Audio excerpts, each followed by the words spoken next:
démocratie du Congo, particulièrement la ville province de Kinshasa, boye baké ezaka magazine moko EPS abino ba information solo à temps réel. Mbote na ba congolais oyo bozali partout, surtout la diaspora ndenge bo pesa confiance et peu fidélité ya kolanda biso. Tika de fongola édition mokola lelo pour la kolisa bino ke gouvernement congolais aza kotelemela na motema moko maloba oyo ONG Human Rights Watch aza koloba sur violation ba droits humains pe ya kokangaka ba opposants politiques. Tout la image pe commentaire. Ndeko ya Congo boyeba ke République démocratique du Congo aza koboya na motema moko makambo oyo ONG Human Rights Watch aza koloba ke awa ba violation ba droits humains pe toza kokangaka ba opposants politiques. Makambo wana gouvernement atemeli yango pe abeteli yango mbonda ya koloba ke gouvernement aza kopesa ba valeur liboso ya protection ya ba droits humains pe na ba makanisi ya démocratie oyo aza nango. Kutu boyeba ke date ya le 20 décembre oyo eza prévu pour la élection eza kolakisa détermination ya ko garantir ba processus électoraux oyo ekoleka kitoko. Na kosala elongona ba acteurs internationaux pe régionaux RDC aza kosala la bolingo po nyonso eleka malamu na bangonga ya ba élection. Kokanisa la RDC mabe wana eza kitoko te po ba autorité baza wana pona kotia kimia kobatela la sécurité ya bana mboka pe ya koboya ba manifestation nyonso ya violence. Intervention ya force ya sécurité eza kosalema ndenge mibeko ya mboka eza kosenga pona kotia kimia. Kutu biloko lokola ba arrestation arbitraire, ba intimidation, RDC alingi yango te po souci eza ke mutu nyonso avanda na kimia kitoko. Ya koyeba eza ke ba axe ya mabe eza kosalema contre la police na nous totikala komona te ezala dénoncer na opposition tope na Human Rights Watch. Soki mutu akangami bondimelanga eza po azala infraction pe ba preuve tangible ezali. Démocratie ezalaka renforcée à travers ba respect à ba règles mais la violence te. Stratégie opposition ezala koluka kobebisa processus électoral mais gouvernement atako garantit que ba élection ekozala kitoko po peuple asala choix na ye. Ba revendication ezala ngo mabete mais esengeli ezala na respect ya mibeko. Ya solo toyebi importance ya musala oyo ONG Human Rights Watch aza kosala en tant que défenseur ya ba droits humains. Pe tosengi na ba responsable ya organisation wana baya kosolola na ba autorité na esprit ya collaboration. Wana nde boyeba ke ezali mbonda oyo RDC abetisi na communiqué na yepo alingi ba accusation wana ezala te ya lokuta mais ezala makambo ya solo yango. Tobetisi ka mbonda po tolingi RDC pe nyonso surtout etambola kitoko. Kolongola état de siège na ndenge ya lombango eza mabe makasi po ekoki ko créer ba problème que solution selon Willy Mishiki, notable ya parti Est République démocratique du Congo. Mon Congo, boyeba ke problème sécuritaire, basale le kango ba analyse te na sentiment. Mais il faut expertise po mingi baza koloba la bomo ya sécurité ya Nord Kivu pe Ituri, baza ba expert ya matière ya sécurité te. Baza kaka koloba po ba sepel sabatu. Pourtant, eza question de sécurité nationale. Et koki pe komemela biso ba dégâts ebele ke ba solution ndenge ba spécialiste en matière baza kobeta mbonda. Pona mwana mboka Willy Mishiki, notable ya bopanzi wana aza ko saluer initiative ya chef de l'État Félix Tshisekedi na ndenge ayokaki mbonda ya ba Congolais pona ko évaluer sur état de siège. Tellement maloba elobama ki mingi esengaki na mokonzi ya mboka garant de la nation pe sécurité ayoka ba parti prenante nyonso ndenge majorité baza kosenga balongola état de siège. Mais il faut koyeba ke mesure moko ya lombango ekomema ba problème na guerre oyo eza kosenga ke état de siège ezala kaka po ennemi ya République démocratique du Congo aza la porte ya Nord Kivu pe na province ya Ituri. Ata ba Congolais balobi nyonso il faut koyeba ke sécurité eza domaine moko spécial compliqué pe nanu tolongi yango te. Ya solo ba mabe ekoki kozala epai ya ba autorité militaire misusu na niveau ya ba territoire mais insécurité ba mabe yango nyonso ekoya epai ya ba gouverneur militaire pour la justice. L'infraction est individuelle pe yango nde ekoki kotinda te na ba Congolais po basenga kolongola état de siège na ndenge moko ya lombango. Ya koyeba eza ke atako ekolongwa mais esengeli elongwa malembe na tactique pe technique pour la ko empêcher monguna à profiter ya ko déstabiliser parti bona S RDC. Mingi il faut boyeba ke peuple ne alongaka etumba. Ba soldat balongaka etumba soki baza na même morale na peuple. Soki biso population toza bomoko même ennemi akobanga tofongolande biso po batraître baza ebele selon mwana mboka Willy Mishiki awa esengi nde na bakongolais oyo bazalaka na bagroupes armés pele ba 1-23 balongwa na rébellion po kimia ekota soki oyebi ke oza congolais pe traître yeba ke makili ya bakongolais ekoganga likolo na yo pe ekosukela yo mabe makasi yango biso tobetisi kaka mbunda. Commission africaine pour la supervision des élections la case de Mokuse baza kobeta mbunda ke Denis Kadima pe aza acteur oyo akibisi Corneille Nangaa awa na kati ya République démocratique du Congo.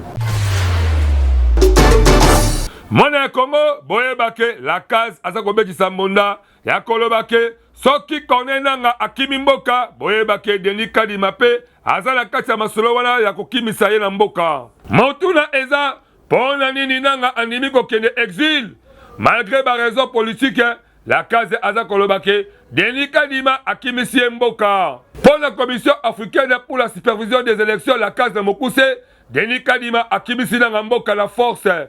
Kolanda maloba ya Nangaa okomona ke selon la case raison na ye ya liboso ya kokima eza po balongoli garde rapproché na ye na initiative ya Denis Kadima Kazadi oyo azali président ya CENI. Nzokande Denis Kadima apesaki ba instruction ya bakonzi ya la police nationale congolaise balongola ba élément nyonso ya la police epai ya prédécesseur na ye Nangaa. Eza la violation ya la loi du 26 juillet 2018 portant statut ya ba ancien président de la République élu pe eza ko fixé ba avantage ya ko bénéficier ba garde ya sécurité. Nenge Simaro Ngongombayo, président de la case, a expliqué. A rappelé que jeudi 23 mars 2023, balongola ki bagardi na ye, pe Nangaa asaki ba demande pour ba pesa ye ba policier, mais ma rappelé po suitimoko azwate. Yango esali ke Nangaa ayebela na ye. Dossier mususu ezake non paiement ya ba arriéré de salaire ya batu ya kala ya CENI oyo Nangaa azwaki na musala. Selon Simaro Ngongombayo, Denis Kadima a bloqué ba salaire na bango. Si lelo n'enga communiqué à la case ya le 22 août 2023 eza koloba. Mais aza ko préciser que Mongo esi ebima kala na gouvernement ya République démocratique du Congo pe miselo yango etambola na nzela oyo ebanité. Baza koloba ke Denis Kadima aza ko sala revanche ya kanda contre Corneille Nangaa. Yango même batu oyo basala CENI kala aboya kofuta bango misolo na bango. Awa baza kosenga kaka na chef de l'état mokonzi ya mboka mwana mboka Félix Tshisekedi oyo azali kaka mokonzi moko oyo Denis Kadima atosaka selon la case a intervenir po ebele batu oyo basala CENI na ntango ya Corneille Nangaa bazonga na badroit na bango oyo Denis Kadima akanga. Biso tobetisika mbonda pe tozotala masolo otolingi ekene kitoko. Elia Funa le député national mwana mboka Adondo Mbasi awuti ko déposer loi moko pona organisation ya ba sapeur pompier face ya ba incendie esama à la carte République démocratique du Congo.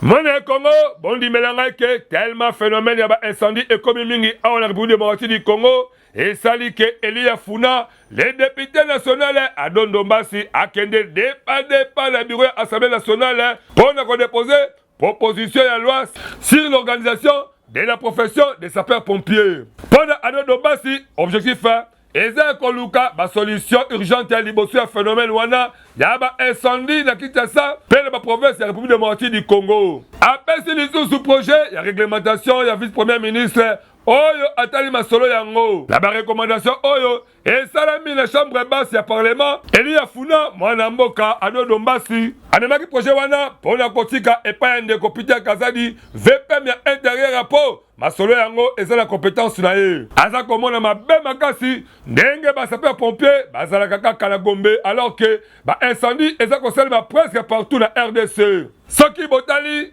bokomona ke chaque jour, ba incendie eza ko salema mais ma bébé amawa bato ko boma ba incendie baza organisé te awa na RDC. Yako kama makasi eza ke ville ya Kinshasa mobimba eza kaka na 9 camions anti incendie pe 5 nde ekoma ba kimbambala pe 4 o esikala ezala nango kaka na Gombe. Asengi école moko ya ba sapeur pompier efongwama pe ezala partout en la RDC surtout ba commune nyonso awa na Kinshasa. Pena ba territoire d'ailleurs ekopesa pe misala na bana mboka mingi. Idéologie oyo eza kitoko pe ekosauve ba vie humaine. Biso mbonda ekolo tokoseka pe makalita kitoko ya boye ezwaka pe ba considération pe ezalaka matérialisé de manière que Congo ezwa pe mo ba valeur na côté etali makambo ya ba lutte et prévention anti-incendie. Yango biso tobetisika kambunda. Fondateur Jonathan Sango baza ko organiser sortie officielle bango avec impact pays idéologie po et ko ina makasi bo dans sport o yeko kitoko vraiment.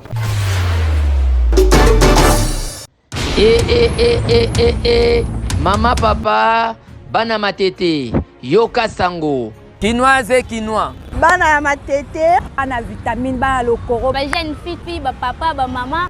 Oui, la fondation Jonathan Sango vous invite à prendre part aux manifestations organisées en marge de sa sortie officielle ce samedi 2 septembre 2023 de 8h juste à 11h juste, marche de santé, de sensibilisation et d'adhésion massif.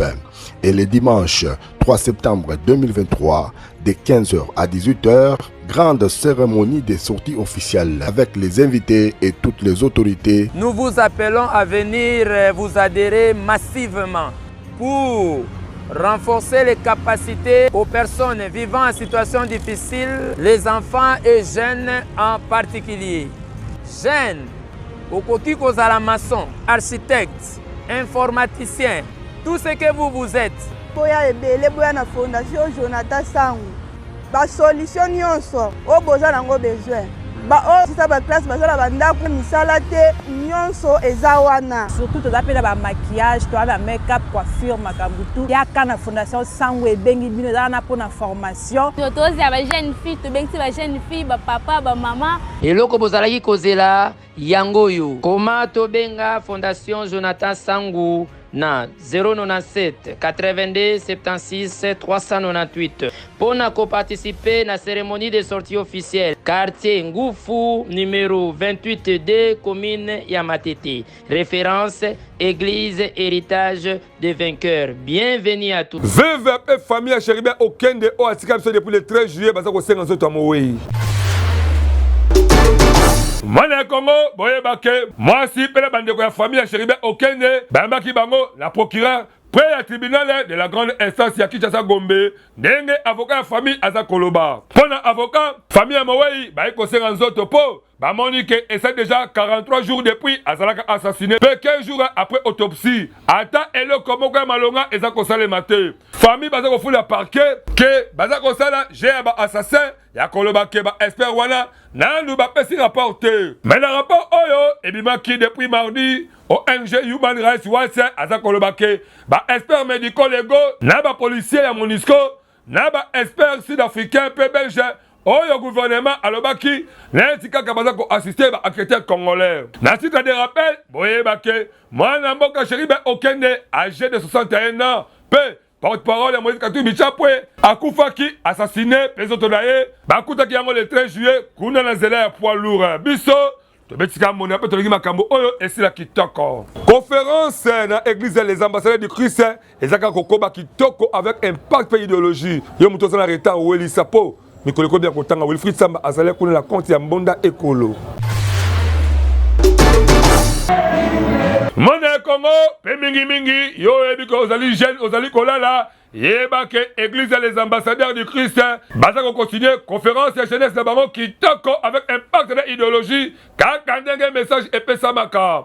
Awa yondeko oyo ozali kolala pongi, yeba ke kulande okozama te ya kitoko pe, ba question na yo ekozama réponse na ngoka ya kitoko ndenge motema na ekolinga. Welisa po, mikolo ekomi ya kotanga, kaka ndenge bango moko, baza kobetsa mbonda liboso ya caméra na biso. Merci beaucoup ndeko journaliste. Lokola bilenge toyaki awa po totalisa valeur nini oyo toza nango na société. Ndeko mona mama likambo na biso ezali croître en Christ. Ça veut dire les gens bato bakola libanda Yesu Masia. Po kongo na biso ebonga, il faut nécessairement ba jeune otozali na ba oba na biso bakola kati na Yesu Masia. Na yango tsaki likindo oyo pour na bilenge nyonso tout. Non seulement église na biso église ambassadeur pour Christ, mais pour na église nyonso tout. Jeunesse féminine doit se reposer dans la parole de Dieu. Parce que moi, si on a la parole de Dieu, moi, si on a utile d'abord pour lui-même, pour elle-même, et puis pour sa famille, et pour la société. Donc moi, si on a préparé beaucoup plus dans le Seigneur, je crois que ça sera une bonne chose. Même dans un pays, ceux qui sont dans la bateau, préparé dans la carte du Seigneur, je crois qu'on va un peu sauver dans ma cambo.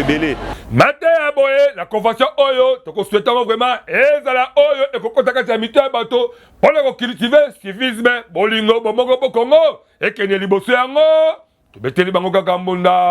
Bientôt rentrée scolaire, mais les commerçants vont marcher parce que les lapos pia que l'équipe m'a cassé, pas qu'il rachida salaire kuna.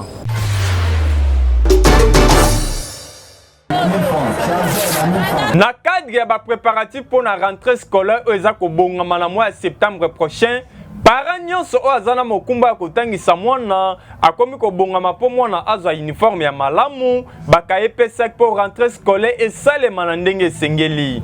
Tango caméra ya magazine Mbonda ekolo kitaki na masina Pascal pona kotala ambiance ndenge bateki baza koteka biloko ya rentrée scolaire, ba mama baleli po koteka ezate mbongo ezate na circulation, dollar eza komata se komata, moyen ba prix ya biloko ezala stable ezate.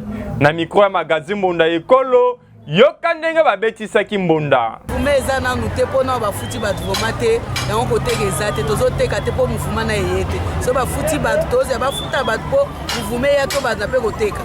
Lo tozala onde ya mwana. Eza bien te par rapport ya dollar eza likolo makasi bakliye bazomona neti biso lomatisi bapri ya basaki mais tomatisi pri ya basaki te mais à partir ya dollar ekomi déjà $10 25 000.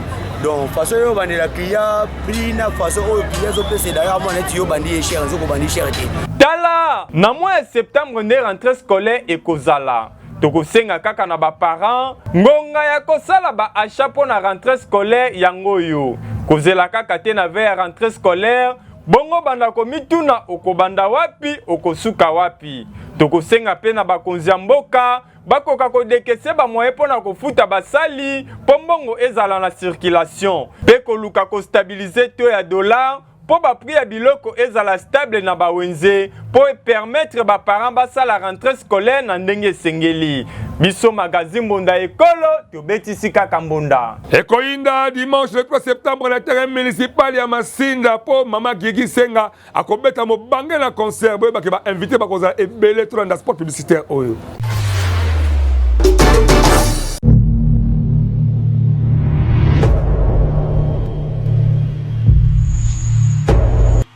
Quinoises et quinois, bien-aimés dans les seigneurs, Mama Gigi Senga vous invite à un grand concert évangélique. C'est dimanche 3 septembre à 15h au stade municipal des Massina. Nous voici, Toye. Toye na tango pour adorer le Seigneur.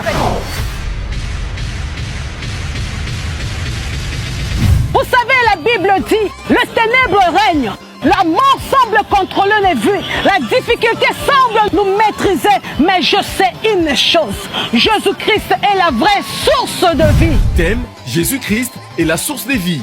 Ate sika molile yaki tango toza kotombola bendele la Yesu. Lumière ezakoya, vie ezakokota. Venez nombreux louer et adorer les dieux de toute gloire. Droit d'entrée, 0 francs congolais. Zambe ya pambola bino makasi. Production signée Église Mairie. Comme un journaliste professionnel, quand il ma caméra qui toque, peut faire un montage vidéo, qui m'a dans cette formation média indépendant pour formater vraiment professionnel à média. Voulez-vous apprendre et devenir journaliste? Les centres de formation médias indépendants procèdent au recrutement des nouveaux candidats pour une nouvelle session. Que vous soyez diplômé d'État, homme de Dieu, docteur ou qui que vous soyez, les centres de formation médias indépendants met à votre disposition les filières ci-après. Le journalisme, la prise de vue, le montage vidéo. N'hésitez pas de nous rejoindre car ici, la formation se donne avec les professionnels des médias. Chez nous, c'est de l'expérience et du professionnalisme. Pour tout contact, appelez-nous au plus 243 89 81 81 097 ou appelez-nous au plus 243 99 37 45 722. Je répète, appelez-nous au plus 243 89 81 81 097 ou au plus 243 99 37 45 722. Nous sommes les centres de formation médias indépendants. Désordre et l'équipe Makassi entre les dirigeants football et ministère sport et loisirs à la RDC. Ton image et commentaire. Mon Congo, boye bakembonde amabe ezakobetama entre FIFA et la République démocratique du Congo. kaka pona organisation ya championnat ya linafoot oyo Fédération internationale du football FIFA la mokuse aza komenase République démocratique du Congo na situation ya mabe ya football. Mikolo oyo eusi koleka toyebi ndenge demi-ap le 25 juillet akangaki ba membre ya comité de normalisation kono le mokuse ya Fédération congolaise de football association Fekofa la mokuse. Nyonso oyo ezala kaka pona dossier ya décision en rapport na bozoki ya championnat national. Et salaki FIFA mabe makasi yango a rappelaki indépendante ya fédération générale. Pona FIFA ba association membre la bango selon statut ba géraka bango moko makamu na bango. Donc soki mboka eza kokota makamu na bango risque ekozala ya sanctionner gravement pays wana. Ya koyeba makasi awa ezake Fekofa na ministère ya sport et loisirs oyo mwana mboka Kabulo aza kokumbela masolo baza ya kobenda na kaka pona likambo ya format ya linafoot.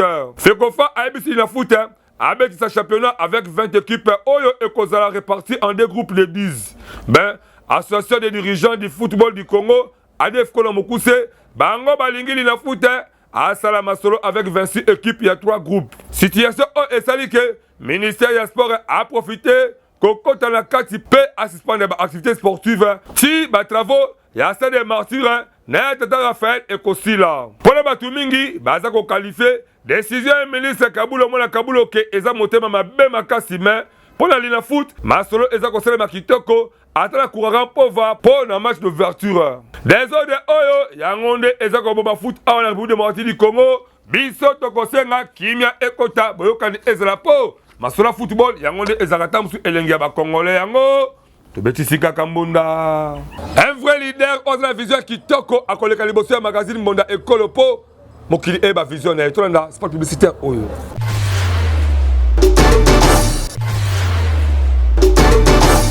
Congolais, Congolaises, yo mutu ozalaka na idée ya développement ya RD Congo, magazine bonda ya ekolo baleki ya Yezu, apesi bino opportunité ya koya ko exposer ba vision na bino pona bolamu ya ekolo mobimba. Botala bino moko, tomesana koyamba batu na plateau na biso, po mutu na mutu atalisa vision na ye, yo mutu oza na ba idée ya malamu olingi mboka ekende liboso, magazine bonda ya ekolo afongoleli bino ba porte yaka o contribuer na développement ya mboka RD Congo. Oyo ayebi ke aza vrai leader, sala lokola baninga yaka na plateau na biso parce que eza seule adresse oyo eyambaka ba leader ya makasi pe ya solo solo. Tala ndenge ba leader bazali koleka moko na moko bazali koyamba bango epai ya mwana mboka Alain Dewa na Medrine Kambembe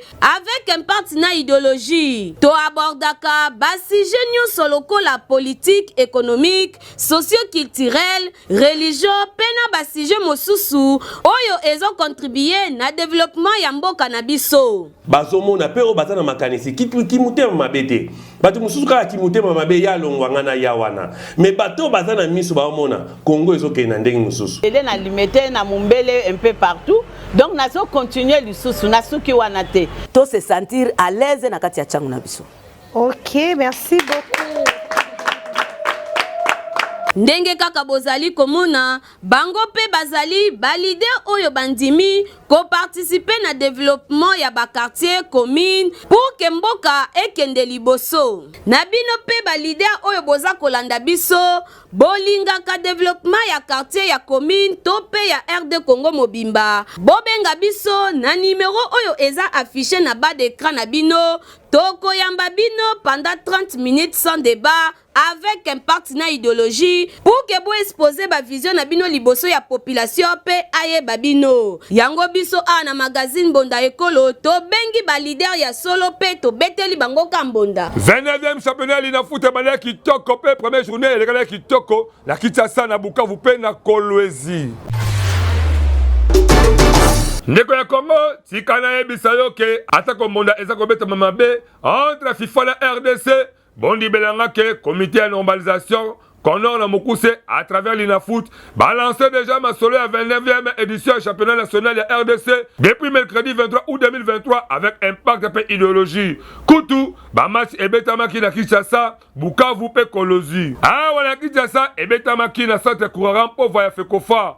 boyebake Maniema Union a Nyataki FC les Aigles du Congo na score ya 1-0 na compte ya groupe B. Kaka la groupe wana kutu na stade la Concorde de Kadutu Celeste FC akelaki ko gagner Étoile du Kivu na score ya 1-0. Ke bongo na ngambo ya Kolozi kuna bondi melangake le tout puissant Mazembe akelaki pe ko beta Simba FC na masi oyo eskaki na score ya 1-0. Awa la Kinshasa boyebake mokola jeudi 24 août Derrick Motema Pembe akobeta la AC Kouya. Renaissance du Congo ye akobeta la Rangers kaka kuna la courant pauvre oya Fekofa. Tokosenga 29e édition oyo ekene kitoko ekoma kapena na suka po ba champion ba yeba na ndenge ya solo yango biso tobetika munda pe tufuli ba bonne chance na Lina Foot. Le vieux JCJ Makoko Tiri Tiri obete biso lisoni ya caricature elongo na Igrid ya Mateta. Kimoyibi na Kinshasa et comment le kola métier pour baya mingi babosana esprit ya article 15 kaka ndenge tolobaka et comment musala oyo komona moyibi famille na mobimba na babokilo pena mwasi na bana bayeba déjà ko papa na bango ke papa na bango azalaka na moyibi partout atambolaka même na ba arrêt même na ba parking ye ayiba kaka yango lelo oh le petit mystérieux zinga zinga koko siri siri ba beta ki li solango bino moboka le petit mystérieux ndenge nini azakoloba pose bondo abeta maki babena ba parking kaka na paki se bondole moyibi azwami na fopa tala lokuto azwi moyibi okobeta malelo se bondole moyibi abeta mana façon moko akwea kao yango le petit mystérieux a continué sur kobeta lisolo na ye le moyibi kao nzoka zalaka na nzele ye wana pe akomi yoka réaction mama se bondo na ngai bino pe moninga bosalaka na ye azali kobetama bozali kokotela ye te boza mabe mère boulot oyo fausse la gana calcula ya ye bakate baninga na ye basinale mwasa se bondo ke boulot na bango esengaka fausse la angele po makamwa bisike sama la bulango amemel pe abukalite amemi se bondo inde na hôpital na cadre ka idéologie po ayebi ke bulango ye pesa waya akota stratégie ngo yo kamer kuna epa ya munganga papa docteur ezalaki bitumba entre ba voisins kasi tala ndenge basangeli pe babeti ye esali pasi makasi le petit mystérieux pe alani makamango ndenga moneli ndenge mwasa kote mobali na ye po ayebi ke za couple bango sangana yango depa epa koko tiri yo kandenge azopesele rapport Tiri nzela do défendre boulot et type na ye ya Kimoyibi le vieux Tiri le kola sangana toujours le vieux moko sage yo ka le vieux Tiri kasi soki mwasi andimi Kimoyibi na ye soni esili akotika lisusu te esali kokamwa po mwasi na babokilo na bana bakoma kondima Kimoyibi ya mwana na bango to mobali na bango to ya bokilo na bango po bayebi ke bavivra kaka na yango balelaka na yango kasi ndeko mobali yeba ke ezali mosala mabe kokufa kaka na nzela bakotumbaka yo soki mpe kiliba okei angenga luzumu to mpe kosala bilanga ngonga yango yo luka oyo ekola mosala kosala parce ke article 15 eseka toujours idéologie na ndenge ya bia biso awa tobetisika mbunda merci pour ça na biso ute ebande pe kino suka édition mokwalelo onga alede on a présentaki botande to comme na suka lango kitoko fuma pona ebike bozo information solo mais bobo ça te ko s'abonner massivement la chaîne YouTube na biso monde école officielle pe ba sport na bino ba publicité na bino ba activité na bino ya politique ya religion to ba conférence ya ndenge na ndenge boya nango to kolekisa ngo kitoko po amusale ça ma bien merci Ampangi Rachidi Osimaki édition lelo na Wilfried Sam na caméra pe na écrit de Matita Osimaki montage na réalisation ya édition mokwala lelo na coordination eza maboka mama Medine Kambembe ngai alede ozaki na kata présentation pe mote mingi na Benjamin Kilunga to kutala mbala sima sokolo Yesu azongite bye